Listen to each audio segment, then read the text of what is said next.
Munnayuganda w'otudde toyugana. Sooka enkunyumiza omulanzi Jafari Ssenkubuga asangibwa ku lusozi Lusaali mu Kyaggwe. Azze okukukolera ku mbeera embi ekulemeddeko. Ebintu byo byete bulungi ng'erigenda eddamba. Omulanzi Jafari Ssenkubuge, Omukama Katonda gwe yattululako amaanyi ag'ekisalaziba, nga gw'alina ebirooto eby'omuddiringanwa by'otategeera va mu kwesumagga. Dduka za wakayiba ku lusozi Lusaali mu Kyaggwe. Omulanzi Jafari akunnyonnyola akawonvu n'akagga, ate ng'okukukebera kwa bwereere, kubanga naye ekirabo Omukama teyakimusabaako yadde ennusu. Naawe alina ebizibu nga biva ku majinni, emizimu, embeera embi eya buli ngeri. Mutwalire omugugu gwa kutikkule, gwe weefunira oluserese tokkalire. Obubaka buno nga bukukutteko, kwatalidda mukono wa ntono oviremu ku siteegi y'e Nakisunga. Aba boodabooda bakutuuse, nga gw'ava e Kampala ne bw'okwata eryato ku mwala eggaba, ne likugobya ekisinsa oba ebule n'obuuza aba boodabooda, ojja kuba butoola n'omulanzi Jafari. Oyinza n'okusooka okumanya ebikukwatako nga tonnagendayo ku bwereere, ng'oweereza ekirooto kyo ku nnamba gy'olaba. Oyinza n'okukuba ku ssimu eno endala. Awo omulanzi Jafari Ssenkubuge ye n'oba ng'omukwasizza kibyago kuserengeta mu Nkulubagga.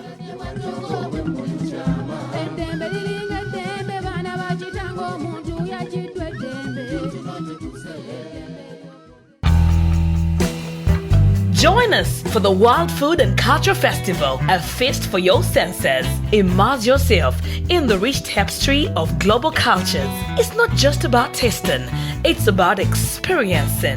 Join interactive activities and create memories that last a lifetime. Tickets available now. Don't miss out on this culinary and cultural extravaganza. The Wild Food and Culture Festival is the place to be.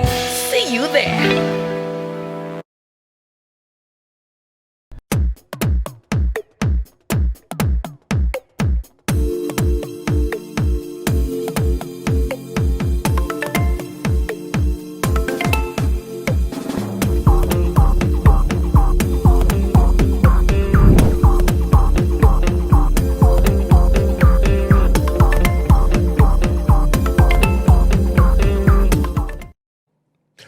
Welcome to yet another edition of Kasuku Live.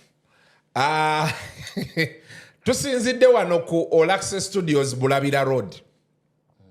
Ku Code Base. Zirabika bulungi. It is my first time otuukawo. Badde nga nzira Bulabira eyo gye tubeera ng'olaba interviews noga wow. An achievement nene Kasuku kuba abantu bangi abali mu mulimu guno ogwa social media, blogging nga tebalina this great achievement, yes. Batu bangi bakyegomba naye tebalina chance eyo. Ate nga sente zisigala zijja. Oba okitegeera naye kyeka bo baagala kulya buli, tebaagala kwekulaakulanya. So ndowooza bannalebo abali eyo ba Apostle Nalebo mutegedde nti temukuba nnyo kintu, ekintu mukireke kifune omuliro kijja kula mpola mpola kituuke gye kiraga. Nsanyusa okulaba. Nze nsinze. Oli musajja mukatoliki? Ndi musajja mukatoliki. Nkulaba Bikira Maria omwezi nzeeko wano ne musapule wuuyo. Ogamba otya Shan? Nsigamba nze nsinze osanyuka okuddamu okulaba twasemba kulabagana mu mwaka ki? Physically nga mucha shooting ali ku UPRS. Nzijukira we twasemba olabagana. Ate kisinga okunsanyusa nti abantu bano bagambe nti nze naawe tuli product za Ndawusi. Butereevu. Ndawusi ye godfather waffe. Nyala funa yo lunako ntulemu ne Ndawusi tuwayemu. Naye tomumisinga. Mumisinga naye kati twakula emirimu ne gitusuula eno n'eri. Twali awo kucheza nga tunyumyamu ne mujjukiza walina akantu kawakola kusanyuka. Kana Neka munyumiza n'aseka n'agamba ako tosobola kukategeera bw'obanga omanyi tewali mu ssaako. Butereevu. Era abantu nabagamba kali kantu ka Ndawusi ye yakanjigiriza. Buli omu nno nga okiwedde. Butereevu. Ngoma yati kati agambye kololele kigwera wano. Kasuku kiri kitya. Sooka weeyanjulira abantu. Amanya gonna ng'ogera oba njogera eriri eryaffe. Yogera erinnya lyo. Erinnya lyange nze Kateregga Shannon. Naye abasinga bamanyi lya Shan. Babadde bawulira abasinga kati mwezi nga gumu n'ekitundu. Bawulira Shan naye tebamulaba nkofu Face, yes. Naye Shan yenze nkola ku Radio Simba. Yes. Okyaliyo? Nkyaliyo ku Simba. Just lwakuba nti mirimu gibadde nga mingi bintu bingi factors nyingi ezikulemesa okubeera awantu okubeerawo full time kubanga nkola Simba Friday night era ndi DJ era ne Saturday kyakala ne weekend era njikola n'omwana muwala oli gwe bayita Ashanabs. Yes. Then nali nkola program ya Embozi mu Kafunda Kakalamu yali naye for some factors nenjireka olw'ensonga ezimu. Yes. Okay. Kati leero kyekikoleese? Nze nkimanyi naye ali eri. Gwokimanyi naye ali eri omulabi wa Kasuku live. Nzize wano ku lw'ensonga nti waliwo omwami omu ndowooza ensonga za Bizonto kozi nali producer wa Bizonto, camera person, manager, kangambe acting manager kuba oli ajja vaayo agambe tabanko manager affe but mwe mwali mukimanyi. Yeah. I was the camera person, producer, manager mu bino like physical, then social media manager at the same time. Yeah. Yes. Kati go abba chano? Asabba chano. Actually, yemu ku nsonga esinza okunzijayo kubanga ensonga zino zonna zibadde nga zibaawo like ebbanga lyonna lizibadde obadde omanyi buli kimu. Sifulumangako kugamba nti kangende clarifying ku kino njogere ku kino ndaga abantu amazima no. Why? Because nze ndi muntu atayagala nnyo kakasa mazima. Kubanga mmanyi amazima gezuula gokka. Amazima gezuula go ne olwana nnyo. Kati kyekikupushinza okugamba nti banna kanzije ku Kasuku live neyogereko oba bwe wawulidde nti bagenda siba abantu bakusiba ono n'ogamba wayi tebansibiramu. Nze sitya ate kunsiba nno Kasuku munnange. Sitya kunsiba kubanga eyabyogera awo gwe mulundi gw'endowooza ogwali gusooso kifulumya ku mpewo nti ngenda kusiba gwe nalaba yenna ng'atudde ku channel eyali eyange. But yali yakyogera dda ne voice note nzirina ng'agamba muzadde wange maama wange tujja tuuka waawo yatuukira ogamba maama wange mbw agenda bitwala mu mateeka. Unfortunately ye tamanyi genesis ya buli kimu ekya social media zaayita ezaali eza Bizonto. Nze nzikiriza nti Bizonto they own that name. Erinnya lyabwe sirinaako ki buzibu era sirinaako bwannannyini. But the socials tebazirinaako ownership yadde neegi ng'omanyi social media. Before nga tunatuuka ku socials ezo, let us first ask fallout eno evaawa? Fallout abasinga ensonga gye baafulumya yali ku genocide, kugenda wa genocide oba okitege. Nze I've worked with those people emyaka egi ena kuva 2 nga bamaze okwawukana nani ne Kafeero cause nali nkola nabo in the first place naye Kafeero nampumuza for certain reasons wadde naina gwe nalaba ku social media era ng'agezaako okuwa ensonga eyangobya oba eya stopping sokola nabo nga nayo nfu era nensigalayo saayagala kujja kukola ki clarifying era siri wano clarifying ku nsonga ze yakola ki yayogera nze kyendiko kye kino. So we've been working era ekyabaawula ne Kafeero wakimanya nti baalaga ti Kafeero avuma Bobi Wine oba akuba Nuupu. Lwakubanga eno interview mbadde saagala nnyo tugitambulizeemu His Excellency saagala tugitambulizeemu ye. Kubanga abamu baba baagala balage nti nze nziza okwogera kwoli because I'm looking for sympathy. Nze sinoonya sympathy. Okay. Yes. So baalaga nti bali kunkyukakyuka. Nze Kasuku ndi muntu government sigirinaako buzibu naye nina obuzibu ku bintu byayo ebigenda mu maaso oba okitegeera nti oba osanga abakulembeze baffe tebafuddeeyo ku mbeera abantu gye bakola ki gye balimu oba okitegeera kati kyekyo ekisinga okunteeka okubeera mu position etayagala oba etabawagira ogutali ki musango isoba nga siwagira gavumenti ng'owagira gavumenti era sijja kukuwala n'olw'okuba wagira gavumenti naye bw'okindaga direct sikirinaako buzibu kye nninako obuzibu kubeera ng'onnimba kyoli naye nga si kyokola ki nga si kyoli okitegeera. So ne tubeerawo emyaka egyo gyonna bayawukanye ne Kafeero mbu avuma Nuupu simanyi avuma Bobi Wine biki time neetuuka ne tutandika okukola ebintu nga bya 95% politics, you know that si bwe kiri nga teri era tebasobola kujja ne bagamba nti waliwo vidiyo yonna eya Bizonto yali efulumye nga teyise munzi nga producer waayo oba okitegeera buli vidiyo yonna gye babadde balina ebadde eyita munzi nze agikwata ku kamera nze agi editinga nze agi publishinga nga nze mmanyi nti negenda tambula bweti kazibe social media nze mmanya Abannayuganda mbawaaki eno video yeetaaga otteeka ku Facebook oba nedda eno yeetaaga okuteeka ku TikTok oba nedda eno yeetaaga okusigala wano for certain reasons. Okimanyi YouTube tujjako ssente era esasula mulimu omunene nno abantu gwe bafunyemu oba okitegeera.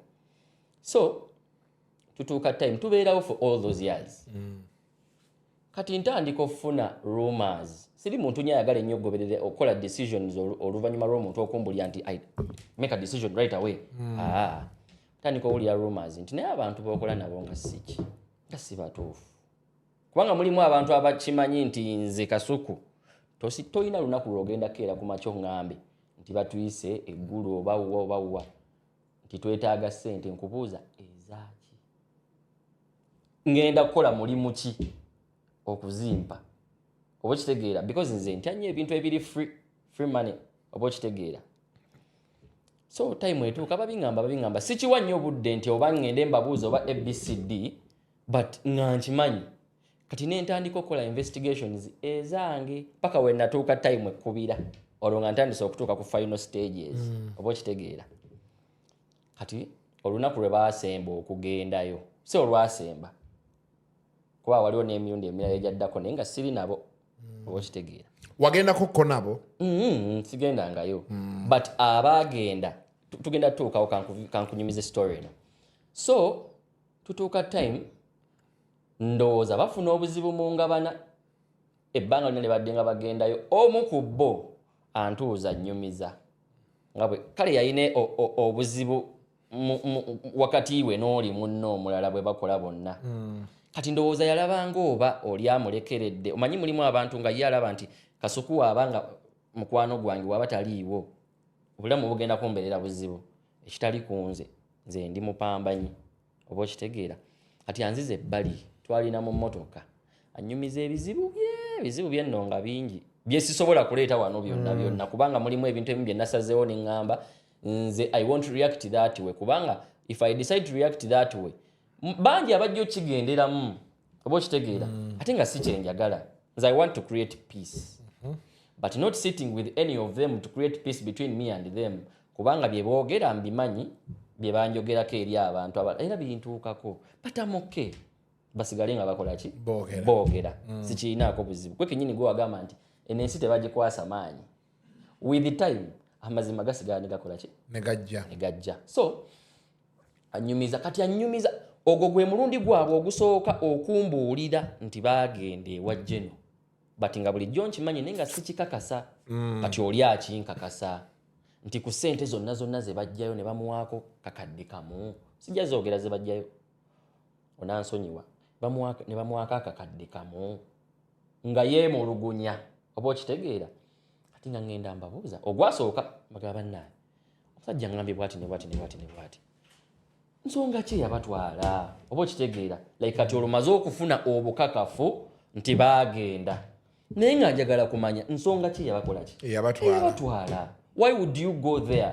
Kwegamba gwenge ekikuluma bo kubeera nti bagamba nti bankyukakyuka. Yes. Era ne kati bwe bagamba which is okay enkyukakyuka tebagyogerera bwogerezi mbu nkola ebitambiro ebiraga temundaba nti nze nkuba gavumenti si kwe kikoma oba okitegeera. So for you believe omuntu agamba nti wankyukakyuka ale tasobola kugamba nti yagenze wa genocide. Thank you. Kati Kasuku ngamba otya nti nze naawe supposing tuli oli taata wange nalebo muli enemy kabwanango muli banneiba ongamba otya nti ate nze nkolagana nnyo ne nalebo ngate gwe enemy wo gwe kitange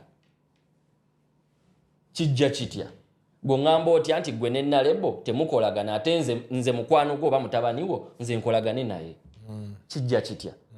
Okigeera nti omanyi ki kyensobola okuteesa n'oli nenkikola oba omanyi ki kyensobola okukola nga tukiteeseza n'oli. So nze nyimiriramu ebbali ne ngamba no ekyo kankikole ki kankiveemu ogwo gwe gwasooka nenkimma amazzi ne bannimbalimba simanyanga manyi twagenze ne tukola bwetti ne bwetti tewali akuwa nsonga ntuufu sikiwoba ensonga entuufu waagitegedde togimanyi naye nga baagenda.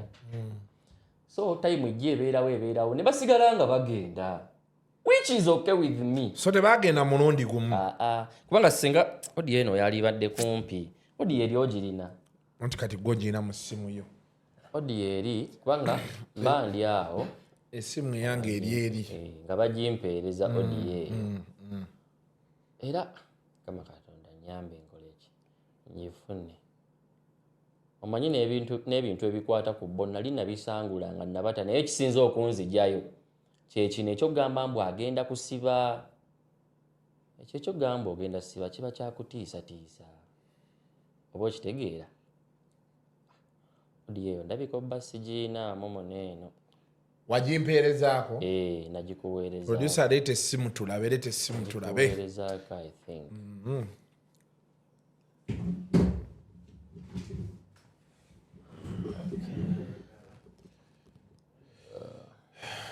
kebere na wana awalala tulabe basa agikuweerezaako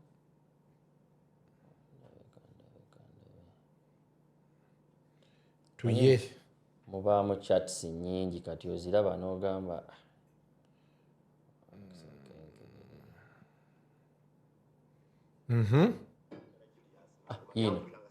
yino tofaayo ati wano annyonnyola twali tutudde mu meeting olwo meeting eno eyina ensonga kwe yava okutuula oba okitegeera nga tessina ya jeno yokka mwalimu ensonga endala zisigenda kuwalwa leero kubanga nze nsuubira bannayuganda ebyo tebeetaaga kola ki kubimanya oba okitegeera ekinzigisaayo kino nga kyetugenda otambulirako oba oliawo nti oli yakoze statement egamba mbu agenda siba omuntu yenna gwanalaba ng'atudde ku channel eyali eyiye nga saawa zino bagiyita UG live channel eyo saawa zino bagiyita UG live but for certain reasons era omulabizi agenda okola ki okumanya oba okitegeera kati njagala owulire audio eno namugamba njagala Julius Nanguma yankubiranga sikwata nempeereza ono message nagimuweereza kawungeezi natugenda nca nembuuza ono bino abigamba munne gwe nali njogeddeko naye before like a day before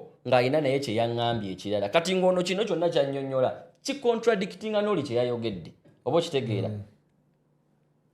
bagamba batyagamba twetaagibwe wassale olaba otya tugende kono nti gwobazeemu nga kyetaagisa kati ng'engeri gy'ayogeramu nti gwobazeemu nga kyetaagisa nti kiringa eki ng'alinga ategeeza nti it was going to be their first time or the second time nti baali tebaagala however it was not even the third time oba okitegeera kati audio gizanye eggweyo lumu tugende bwe kiba kyetaagisa obazeemu nga kyetaagisa nga tugenda nca infact mu kugenda kwaffe nagaano genda eggulo limu neŋŋamba tujja kgenda enkya ku makya netusimbula tugenda tutuukayo senkubuga yankubirako essimu n'essimu kwata nemuweereza message nemugamuze eyo badde onneetaaga naŋŋamba kiwedde ntuukayo nga senkubuge gyali fulufiga gyali dokita T gyali n'omusajja omulala n'RDC senkubuga ngamba oze omusajja yaweereza meyiro ng'egamba senkubuge fulufiga Bizonto nenkukubirako bw'otaakutte fulufiga naŋŋamba bateeka okuba tebayita ggwe ne tuyita dokita T teyabaddemu mu kujja ne tumuyita tulowooza bayita Bizonto byani bya Museveni netutuuka wali netutuula shani bino byakugamba anti ogatta ekituufu obulimba kamaleyo ompe eyiyo gy'olina azisina kye ngenda kukuwa yogera eyiyo osobola okuleeta wano ekyo tukireke kubanga esente ezajja ku ssimu yange ono amanyi engeri gye basasulamu ssente wasali musale ssente ezajja ku ssimu yange ne message ndabika nkyagirina mu naye ssente nga zizze n'engeri gye naziwaamu abantu zavaayo era otulage ne soosi zaava ku banka ki teri ssente za banka wasali musale twakufuna ssente mmeka wasali musale tugenzeyo nga ziva mu banka bukyanga tugendayo emirundi emeka ssente tandikiraawo bukyanga tugendayo kitegeeza ki omuntu bw'agamba bukyanga tugendayo kitegeeza ki nti babadde bagendayo yes oba okitegeera ekyo kyokka kyantriggeringa kati mu kunoonya message eno ng'ayagala otulaga ssente engeri gye zajjamu biki kyatwala eddakiika nga 5 ku 10 nga tutudde awo oba okitegeera ne mugamba bino byonna tumala bumazi budde akati tubeerawo omanyi mulimu abantu ababa baagala okulaga superiority naye bino ebintu by'obulamu si byakulaga superiority oba okitegeera nti Bizonto bwe byali bitandika oba oli awo saalimu mu gundi yaabwe mu pulaani yaabwe ey'okukola nabo naye mu kutandika nga bamaze okwawukana ne Kafeero nalimu kubanga oyo omukulu ye kennyini yankubira essimu n'ambuuza tunaakola ffenna tunaasobola okukola ne mugamba nti ye tujja sobola okukola nga tebalina yadde channel nga Kafeero eri eyiyaji tutte yali ya volongoto omukulu oyo yennyini ne yeesitula najja ewaffe by then nali nkyabeera na wa maama najja ewaffe ategeeze mukadde wange nga bw'agenda otandika okukola ki okukola nange era muzeeyi wange teyali mubi yamugamba it is okay but baali bampooningako dda nga twakaawukana nga Kafeero yakanstopinga kukola ti abantu abo kola ki baleke tokola ki tokola nabo but olw'okuba kiri kye baali bakoze sayini eri eraga nti bali ku sayidi eno ey'omuntu wa wansi kyandeetera okufuna empathy nenga bantu bano kankole nabo era ne muzeeyi wange nakkiriza ne tutulaawo biki nekiggwa ne tugamba nti tugenda kukola ki ffenna era ne tusinkana ku Monday twali ku Papyrus oba ogimanyi eri wali wa opposite Mabirizi I think waggulu awo we twatuula buli omu n'agamba nti buli omu agenda kufuna percentage bweti ne bweti singa tutandika okukola ki okufuna ssente oba okitegeera ne bagimpa era oyo gwakola naye yali omu ku baakaayana mbwa shani tasobola kufuna ssente zo by then we natandika okukola nabo nali 23 years cause nali nakava ku campus biki byonna okimanyi oba okitegeera nali nakava ku campus ndawusa mpise nzije ku radio Simba ndawusi yeyandeeta ku Simba oba okitegeera era nalabako omukulu omu gwakola naye ng'agamba mbunze namukwana nga nkozesa account endala simanya nateeka kifaananyi oba kya mukazi ku social media platform yange ne mugamba omwana oyo munyambireko nze sijjangako kusimba mbu omukulu oyo annyambe okitegeera si ye yali ateekeddwa n'okunyamba kubanga abantu abaali banyamba kusimba yali Ndawusi ne Mandeevu oba okitegeera mu buli kimu n'ebizibu ebyantuukako wakati awo wonna ng'era babirimu yali Ndawusi na Mandeevu be banyamba okubeera nga olwaleero kyasobola okubeera kusimba okutuuka time nti olwaleero Mr. Colin omumanyi asobola okunzikiririzaamu oba okitegeera okubeera nga asobola okumpita naga jangu tukole show bweti ne bweti oba okitegeera kati yagamba mbu oyo omwana we yajjira kusimba omukulu yali tamwagala kakati tonjagala ate lwaki oba onkubira essimu okungamba nti jangu tukole ffenna oba okitegeera in fact ebyo byonna kati ebyogamba mbu yali tamwagala mbitegeera kati however nze obutanjagala si musango kubanga siteekwa okunjagala oba okitegeera ate okwagala omuntu oba okubeera mukwano gw'omuntu tekiteekeddwa kubeera omuntu akeera ku makya n'akukyawa oba n'akunyigira kaabe mukyala wo kaabe muganda wo asobola okukeera ku makya n'akukyawa n'omwesonyiwa obulamu ne busiga nga bugenda ki nga bugenda mu maaso oba okitegeera so back to kiri ekya Genosale ne tukayana nnyo ne nteekawo nnyo embeera nga mubuuza ki ekikutwalayo okitegeera ki ekikutwalayo ewa Geno lwaki muba mugendayo because tosobola kuŋŋamba senga ogamba nti wagendayo nga kyaliiwe ekyo kirala era kiba tekinkwatako naye si mukwano gwo okitegeera ki ekikutwalayo because you've gone in the name of Bizonto and I'm part of Bizonto and you don't believe in the system and I don't believe in the system ate nga bo bakulaga nti balwanisa system ondaga tuliko same page ate kati ogenda eri kiki ogenda okuŋŋamba nti babadde bakuyise kukola ki oba okitegeera so awo obuzibu we bwava kati ng'atandika okunoonya oluwenda yalina abawiiba ab'amagezi nti olwaleero asobola okyewakana mbu talina yamuwa ku magezi naye deep down in his heart he knows alina abawiiba ab'amagezi era nga baali bamugambye nti oyo omwana funa engeri gy'okola ki gy'omwejjako kubanga nze mu bantu bonna baakola nabo nze Kasuku ndi muntu alina emputtu etali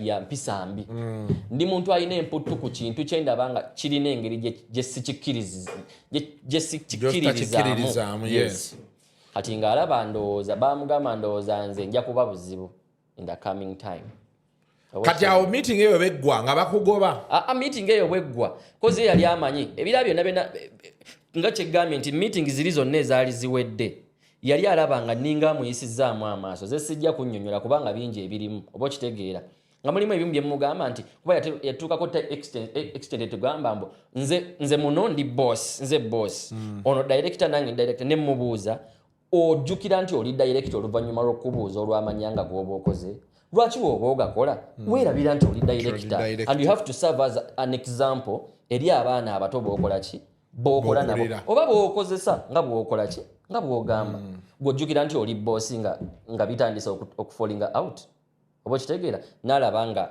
maybe statements zimuhontinze bino byonna tebyafulumayo mu mawulire era nali nsazeewo obutakola ki obutabyogera kasiku gw'omu ku bantu be nayogera nabo ne nkugamba nze sijja vaayo mu mawulire kwogera kintu kyonna unless otherwise era nakatirizanga nnyo ekigambo ekyo nti unless otherwise oba okitegeera so ennaku ziyitawo kaawo bagenda ku mukolo ogumu actually twava mu meeting eyo ng'agamba kati ekitegeeza shani kitegeeza osobola ova mu bizonto osobola okubeeraawo yaŋŋamba nti tosobola kuwaako logins ku muntu omulamu no mu bizonto ne mugamba ate nga lwaki sizimuwa oba okitegeera olwo logins atandise ozisaba after 4 years of me running the system kati system page go wagikola byonna nze nabikola kati waliwo muganda wange because when najja ku radio Simba in the first place ndawusa ngamba gula laptop biki kagerike nali so akozesa computer ya Simba when I'm on air kuba nakolako ekigunda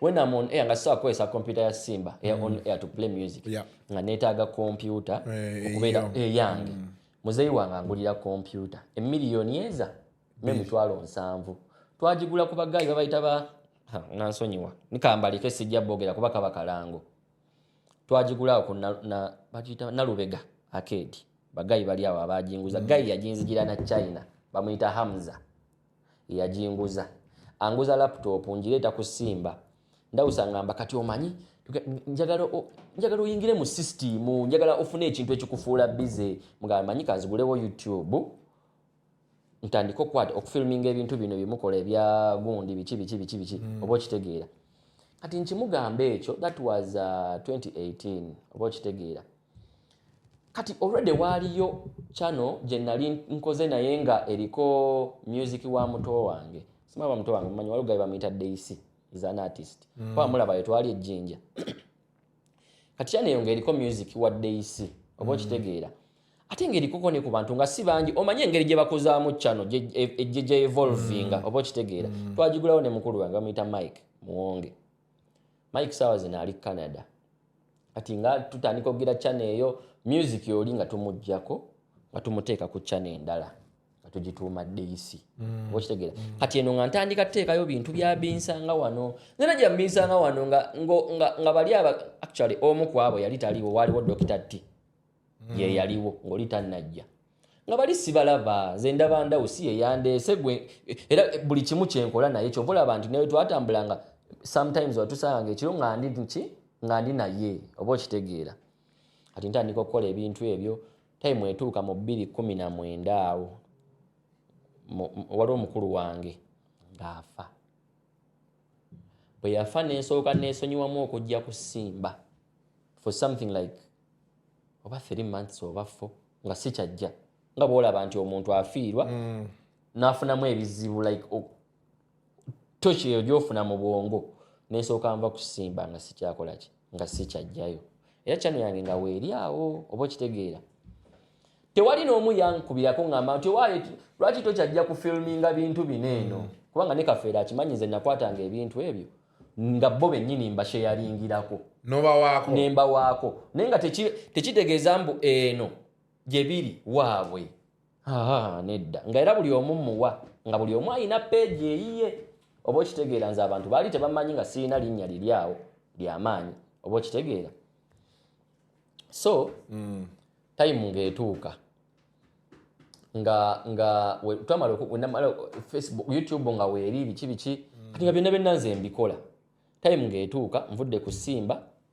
Ndawusi ne Mandeevu nga bankubira bangamba waaye nga tokyajja kozi n'ekigunda nali sikyajja oba okitegeera Ndawusi ne Mandeevu nga bankubira waaye nga tokyajja ki ekyabaawo biki olwo batandise okumpa Simba Friday night Kapalaga agenze oba okitegeera ayiseemu agenze bampadde Simba Friday night nti waaye nga tokyajja biki emugaba boss nkyali tereezaamuko katono naye ngenda kukola ki ngenda kudda kati mu period we naddira bano nga bafunye ekirowoozo ekikola ki Bizonto eyaleeta ekirowoozo ekyo yali Dokita T nga era agamba omu ku abo nti ebintu byokola ku radio tubizze ku TV like abantu babirabe visually oba kitegeera kati omu nalabye agamba mbwe simanyanga Kafeero mbwe eri simanyanga byali bimulemye comedy nga amulemye nga Rain ne Maulana bamukubya akavulu najja asale wakime bano mbwe eri yali agudde nze naliwo nga babakima Kafeero idea yagireeta wendi wadde saagiriimu nga bono graspinga ku kebbi y'abantu n'owulira what their thoughts are kati nga tubeerawo nga tutandika okukola Kafeero nga bakwataganya kati nga Kafeero agamba Shani ogenda tukwata because yandaba nga mbinsanga wano mfilminga oba kitegeera era mu kusooka twakwasanga simu ngaffe kwebale nnyo nti nawe wakwasanga simu thank you nakati kyagikwasa oluusi lwakaka tuli mu studio olumu era nvumira essimu yange balaba waaka twakwasanga simu oba kitegeera otwakwasa essimu Bizonto okuva we yatandika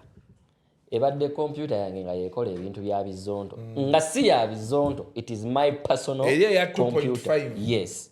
It's a laptop njina nawe it's a personal computer oba kitegeera nga yekola oba kitegeera ne tubeerawo tutuuka Kafeero ampummuza ndekerawo okukola ki okukola ne breaking amu ne ngamba naye ebbanga lyenkoledde bano bakyali ne sente alina obusente bwe yampayo nga si buki si bungi ne channel yange eri nga gyeri oba kitegeera ate by that time nti nali nkola ebintu bya binsanga wano bikimbiteekayo ng'efunye abantu nga 2000 like 2.8k oba kitegeera nga si bangi era oba tonatuuka ku gundi ya YouTube gyebeekola ki gyebeeyagala kati nga tubeerawo ati time etuuka nga nolaba wayiseewo akaseera nga baawukanye bwe baayawukana nze sikubirangako ku omu kwabo baggayi nti njagala okukola naawe bw'aba akakasa nti nali mukubidde ku simu nti jja tukole oba nzije ompa omulimu tekibangawo be bakwenoonyeza ye yanneenoonyeza omukulu yennyini ye yanneenoonyeza kati n'atuuka n'okujja ewaffe wembeera wali obeera maama gye nali mbeera ng'ategeeza maama nga bw'agenda otandika okukola ki kati kati YouTube channel go wagiggulawo YouTube channel nagiggulawo n'omukulu kuziri enkadde time enkadde kuwabakwatira n'oba waako emu yaliko 2.8 nedda naggulawo YouTube zaali 2 naggulawo eyakyandetera okugulawo eyokubiri eriko Daisy kubanga eno nali njijjako music muteeke ku ndala enetandika okukola ebyabinsanga wano oba okitegeera kati eno yali akola ebyabinsanga wano gye wabawa saagibawa ate Daisy so amulekera kugamba nti mulekera ye kubanga oli muto wange oba okitegeera era muyambako otambuza music wadde nga saawa zino tannabeera nnyo ki prominent oba okitegeera so tubeerawo baawukana kidomola nkubira mbwe simanyanga tukole biki naye nga tebalina channel by that time nga tutandisa okukola kati nga story short tutandisa okukola twali ku Silver Bubbles era eyandawusi oba okitegeera ati nga bagamba tetulina channel ina channel biki olabye otya twali giguze amagamba situunda channel naye tusobola okukola nga family kubanze we nabalaba nga tutandisa okukola nga ndaba it is one big family fena tulina ekirowoozo kyekimu fena tulina goal yemu oba okitegeera bagamba tusobola okukola n'alemerako bali abalala tebalemerako because ye yali bamuwanga respect being nti ye yali alabikanga ali wise mu bo n'alemerako ne mugamba I'm not selling any channel n'agamba nti nze saaga kola na muntu nesimwebaza mirimu gye gy'abaakoze eki gy'abaakoze n'agamba but tusobola okuwaayo akantu ne tugira nga tukola ne tubeera nga tukolera ku eyo channel okwebaza olwawaakawo oli gw'obadde okola ki gw'obadde oteekako oba si oli gwembawo kusimba kuba kati byasimba birala kino kyange oba okitegeera tekiriimu na muntu yenna waaki wasimba oba okitegeera ng'agamba twali kuwaddeyo ka token of appreciation biki ne mugamba asitunda channel naye kaba ka token mumpeeyo emitwalo 10 because toyina ngeri gy'ongamba nti otunde channel 228 wadde nalabye omu ng'agamba mbu kachano twakasanga kakona nga kali mu 8 which is okay buli omu asobola okwogera bwatyo kubanga nze mmanyi nti okwogera ennyo si kwe kusinga n'okuvaavaayo mbu owoza kino kirimu okolera ensobi oba okitegeera kubanga ensobi z'olredi nazirabanga neŋŋamba waayi ebyo sijja biyingiramu so kati channel yiyo eyo channel yange kati bampa emitwalo 10 nga buli omu asonze emitwalo 2.2 nabali abasooka okugenda abo kitegeera ati oli agamba tukole endagaano biki ne bagamba nti nze sikola ki situunda ki situunda channel era nabalabyawo nga bakayana nze nina endagaano ate nze nina endagaano era ne mbako omu blogger gwenkubira namugamba kati bakayanira endagaano yebagamba nti yagula channel abo kitegeera nze nga nsirika kati mbadde nsaba actually kati tugende waneeno time etuuka nga bagenze wa genocide nga afunye ekirowoozo nti kati alina okunnejjako you know is this kind of guy agenda oteekawo embeera we nga bw'onoolaba omukyala ng'omukooye n'oteekawo embeera yonna okulaba ng'omwegobako kati oli gyateekawo embeera okulaba nga agoba naye nga tojja kugamba nti yangobye kati ate nze egyo emizannyo ngimanyi kuba nze nasomako okitegeera egyo emizannyo ngimanyi era bwe yakikola najja n'atuuka time ejja ewaffe still again nali nsuze ku church nakubira mama nge very early in the morning kubanga bituka ku church overnight mukomawo saawa 12 nga mukooye mama nga abaye basamukubira mukadde manyalimu n'akamanyiiro ate kino kyonna kimuwoni nga ne mugamba oddangamu n'okubira mama wange ng'omuzzamu ebyo bisaakasi bye ebyekisiru oba okitegeera ekyo church manyi nga amukubira mbadde njagala nzije twogeremu biki ne mugamba era muzeeyi namugamba nti oyo tazze kwogera akimanyi nti bwana kubanze logins nali nzimumye ne mugamba akimanyi nti gwe muntu asobola okuŋŋamba nti kola bwoti n'enkikola ki n'enkikola kubanga yagezaako abasigadde bonna ne bakola ki kozi nze bammanyi nze ndi wa kigambo kyange bwe nkugamba nti kasuku ekyo tetujja kukikola n'ogezaako okuteekawo empaka nze nkulaga nti tetujja kukola ki tetujja kukikola nze yoyo wegamba nti eba oba okitegeera tolina ngeri gy'oŋŋamba mwakakati ejiiko bw'ogiraba ekyo kitiyo kito no call a spade oba okitegeera atuuka ajja ewaffe muzeeyi wange anzuukusa ŋŋamba owaaye kino nno kiri recent aŋŋamba owaaye gundi aŋŋambye ajja wano mbutwogeremu biki ne mugamba okay no problem kajje yatuuka ssaawa nga 6:30 oba ogw'emisana tetwebase tuzza okusobola okuba munnange omukulu asabye ajje twogere najja ne twogera bingi era muzeeyi waffe n'atubuulira bingi muzeeyi wange n'atubuulira bingi oba okitegeera n'atulaga nti ekyo agenda kukikola mu ngeri gye tuteesezzaako oba okitegeera meaning nti yali azze ewaffe ng'ayagala kufuna kuki ku magezi oba okitegeera unfortunately we yavaawo ne ŋŋamba muzeeyi wange nti olaba kyakoze si bwe kigenda okuba kigenda kuba bwekiti olwo maze omuwa ki logins oba okitegeera kuba ze yali akimi era olwazimwa bwe bati n'asitukirawo n'asimbula n'agenda oba okitegeera nembagamba panga twaliwo ne sitange ne mugamba oyo alimba tekigenda kubeera bwekiti mwe mukiweemu ennaku bwe ziti it was today it was a Sunday on Monday tetwakola Monday then on Tuesday agamba muli luddawa nekyazwaliro dogimanyi ekyanja waggulu baatuwanga wetukolera so nga nze mbagamba nti nze natuuse dda ku location kuba wetwalinga tukolera kati ku olwo mba ndi awo ngenda okulaba essimu empa alert someone is trying to log in naŋŋamba kyani nzikiriza ologinge in awo ompe access kugundi kubanze buli kimu nga nkikolera wano ku ssimu bwe mba sirina laptop nga nkikolera ku ssimu nga muwa access bwe namuwa access ng'atandika okukyusa kye bayita password eya channel before consulting me oba okitegeera simanyi wano already nali nabawadde access nga nanoonya oluwenda olunzijamu bino byonna mbifuna ekuva eri omuntu omu gwe yali anyumizza nti ekituufu gaayo oyo nali mugjeemu nga mugjeeko access ne password nkoze eki nzikyusizza ndowooza okiraba wano aŋŋamba uno wano aŋŋamba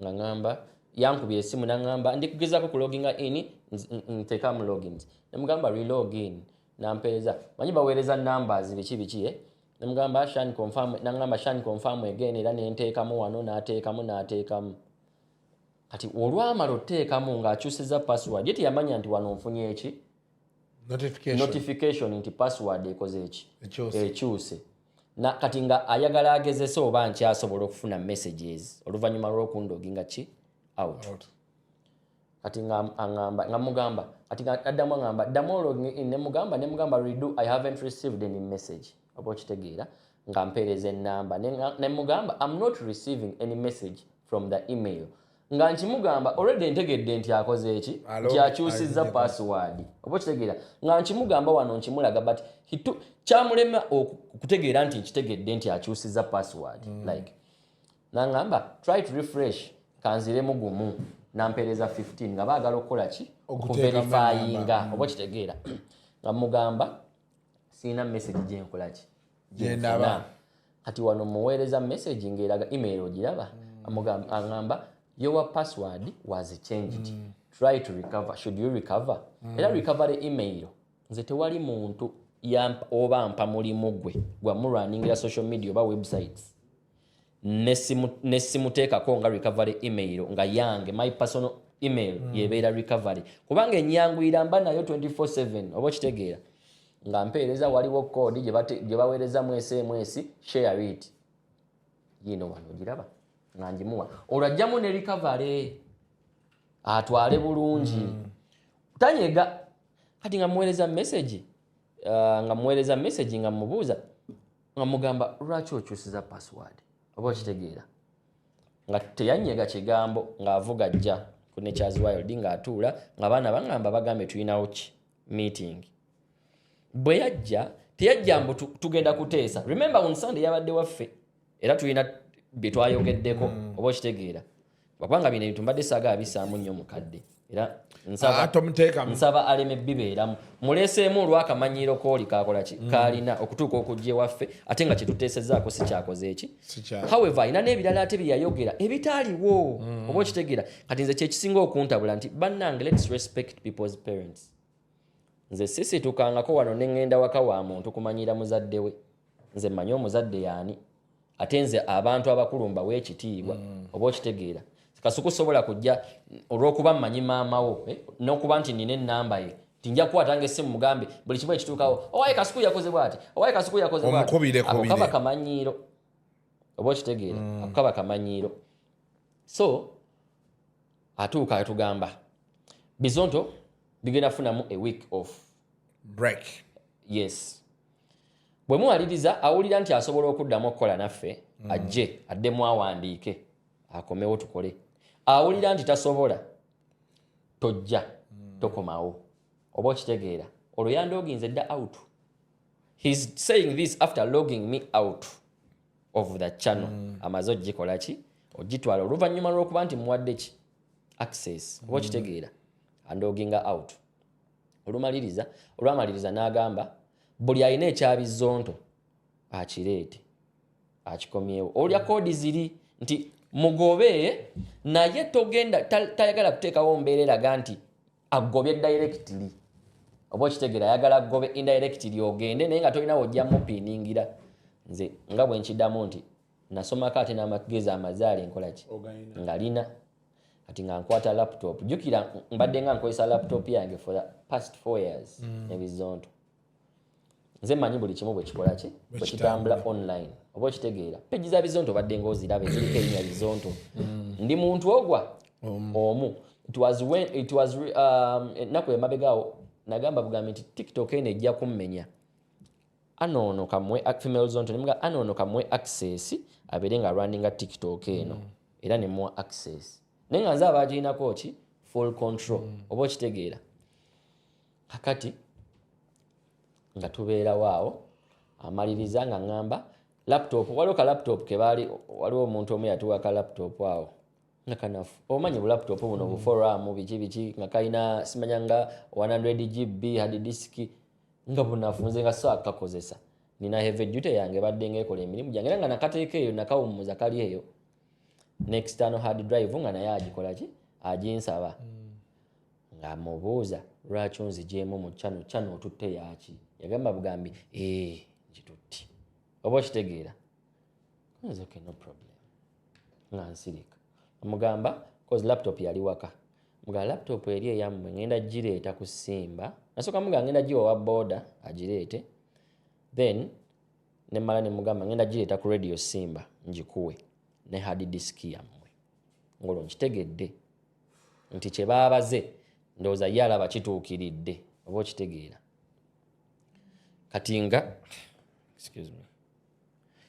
nga tuvaawo nga nzira ewaka nga nkubira muganda wange mmunyonyola nemunyonyola nagamba ebintu byammwe mbadde nga mbiraba wano eno ABCD era buli kimu ekibadde kigenda mu maaso mbadde nkimanyi naye bw'aba akoze bw'atyo don't worry tofaayo kati ng'oli bwe twagulawo YouTube eyo nagulawo ne email endala nze bulijjo gye nkozesa to run it oba okitegeera gye nawa access kozi nze YouTube bakagihakinga emirundi egi 3 tewali n'omu ku bo gwe nalinyezeeko nti mbadde nsaba omwala yaje tewali n'omu nga bweddeyo anti katono nnyo agira atula wali tewali n'omu ku bo gwe nalinyezeeko nti oba YouTube eno bagihakinze kebe Facebook bagihakingako eyasooka nsuubira kimanyiko nga bagenda okubakwata tewali n'omu gwe nagamba nti Facebook bagihakinze oba YouTube bagihakinze because nkimanyi they don't have control over it nga nze alina control nze alina okulwa n'okulaba nga buli kimu nkola so kati era recovery email gye wakozesa si recovery oba ey'okubiri waliwo master email eya mukulu wange gy'alina so mukubira ngamba okay no problem tofaayo katulabe wekigenda mu maaso bagenda that day nengenda ne mugamba if anything happens don't ever call me again oba okitegeera that day yali agana teekayo ssebo mikolo ku channel gyayita eyiye ateekeyo emikolo ati oli eyalina gundi master email oyo kyemmanyi abimanyi tobimanyi eyalina master email ng'ajjamu buli kimu nga ngamba kati channel yaffe ensoose gyeddiza musooke mu esorting nga nkimanyi era wankubiranga nga nkimanyi naye nga nze mmanyi nti si yaawe oba okitegeera ekisinza okunzitayo ye kugamba mbu eno channel agenda kukwata omuntu yenna agituulako ninza agende ku poliisi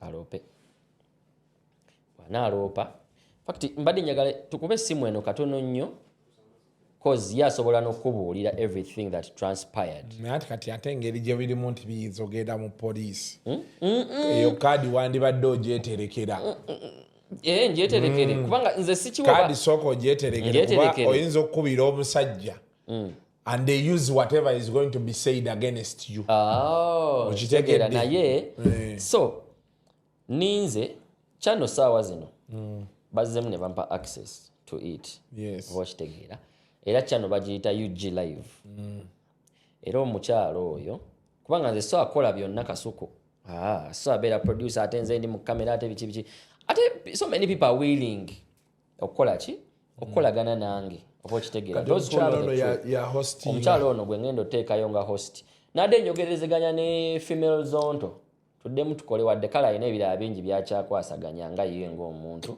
kuba ye bino yali abitadde era mpulira olugambo mbu omukulu agenda agamba abantu mbunze ne female zonto twali tweyagala nga tuli mu mukwano era ne tusalawo okudduka ne channel ne tukola ki ne tumubba it is okay asigale nga abyogera kuba ye ayina wano wangi wahala mungi which is okay ensi yemanyi ki emanyi amazima oba okitegeera abula kyenjagala abantu abamu bategeere nti abantu bwe baba nga bakkiriza ne batuwagira mu bunaku bwabwe bansonyi obayita abanaku mu bunaku bwabwe nga nabo tebalina ne batuwa mu butalina bwabwe ne batuwagira kati gwe lwaki olaga omuluvu oba okitegeera nze kye kiba kisinga okukola okulaga obuluvu batya obuluvu nti tosobola beera content edina kyolina obanga alaga nti gwe kino tekikumala kyekire kyali kimbozesa tibaba banoonyaayo ki oba okitegeera vidiyo zagenda ne zijja bingi nnyo ebyaliwo mu meeting ezajjanga zituula byesobola kunnyonnyola waneeno meeting video n'eryoka evaayo recently waneeno nga bali waani nga bali wa musajja kyemmanyi wagiraba si bwe kiri kati byemba njogera mba nnimba njagala osome message eno kubanga omukulu yagambako alina omuntu gwe yaweereza message abantu baweereza message nga abagamba nti Shaani yamulyamu olukwe ne channel n'akola ki n'agitwala takwesa kugitwala n'agibba kyekigambo kyakola ki kyakozesa oba okitegeera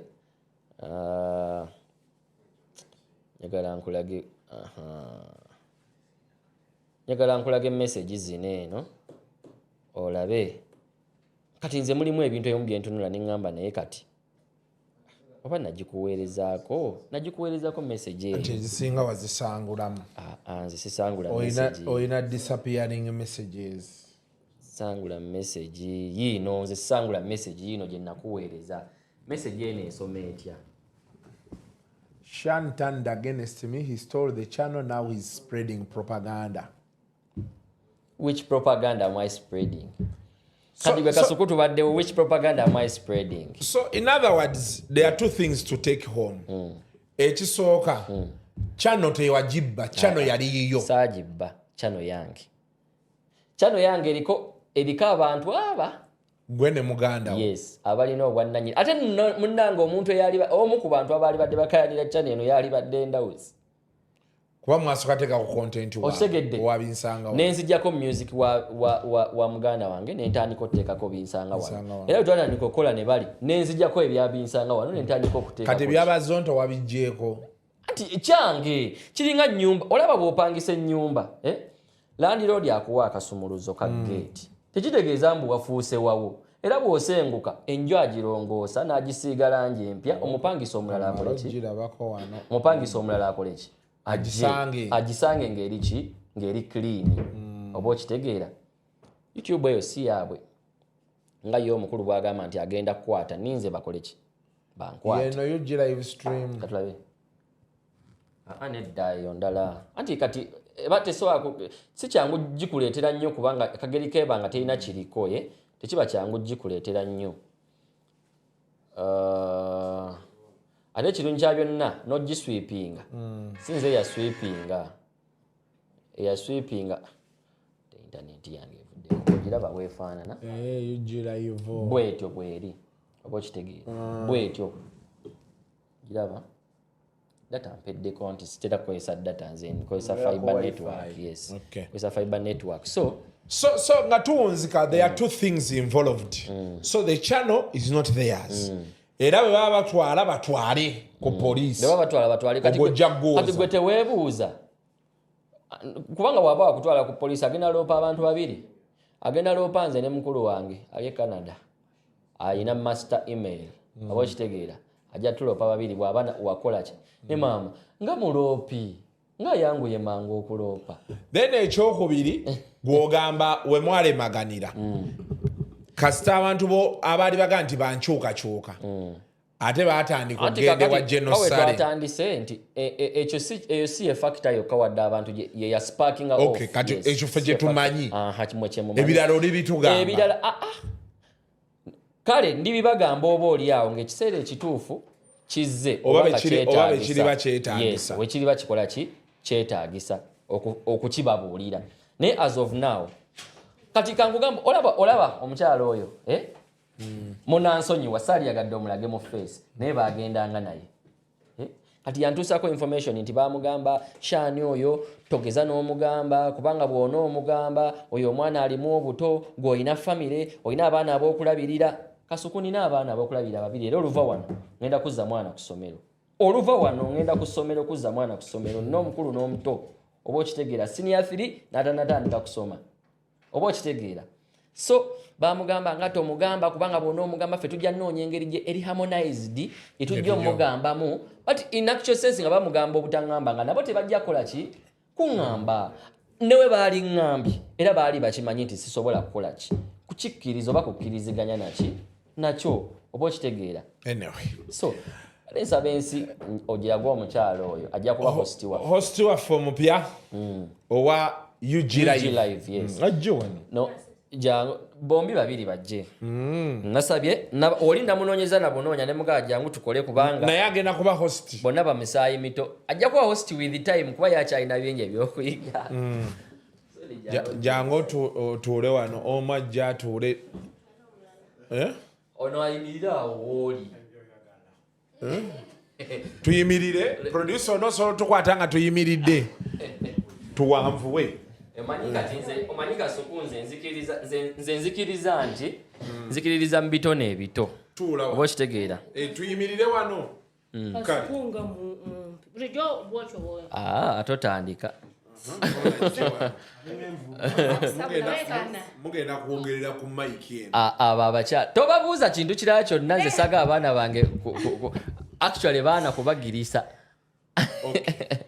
abo bengenda okuba nga nkola nabo nja kuba producer waabwe bakuwulira amannya gaabwe oli nina gye namugye TV emu akyakolerayo ono naye alina byakola naye nasabye tukolagane ffenna era teyali mu Bizonto yalimu era y'omu ku be baakozesanga ensobi osegeera nenzija nenkitegeera luvannyuma naye we nakitegeera ne ŋŋamba waaye mukwano gwange sijja y'ono gwe yagambya ensi nti nze naye tweyagala era nze naye tuli mu relationship eggumidde era twadduka necano mubuuze ku bantu balabi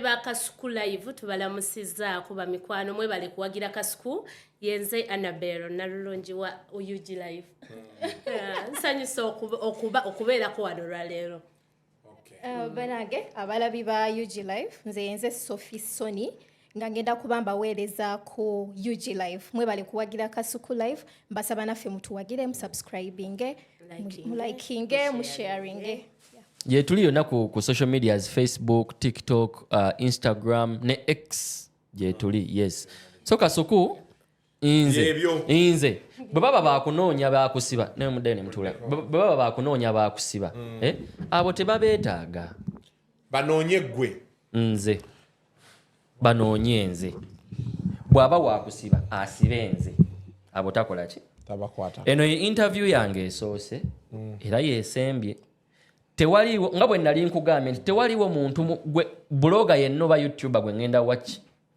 interview yeesoose era ngikoledde wano era yeesembye ensonga endala other factors remain constant unless otherwise oba okitegeera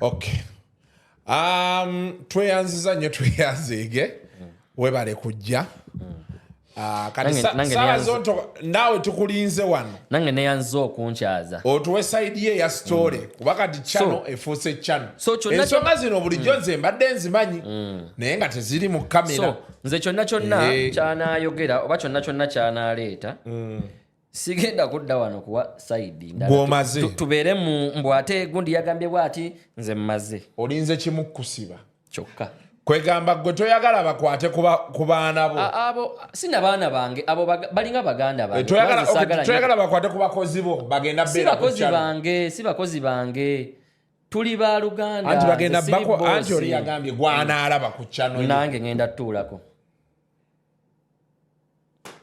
tuulako kale era bannange mwenna abali eyo famire yange mukimanye nti bagenda kunsiba era ndawo sikimanye nti Big Sean bagenda musiba essaawa yonna olwa YouTube channel. I'm imagining Kasuku simanyi nnyo myaka gyo but siagala nkozesa lulimi lwa kuvvoola but really obeera nga tuli mu ntalo za YouTube channel like YouTube channel. No, I'm so good. No, yakaaba lwansonga. Kati Kasuku gwe bwokera ku machano okaaba nti kikyo. Otegeera nti kikyo. Toyina ngeri gy'ova eri gy'otandika kuŋŋamba mbu okayanira ekitali kikyo. Tosobola. Oba okitegeera. Mubeere bulungi mweraba. Bano batandise obyogereramu ebitakwatagana. Bye.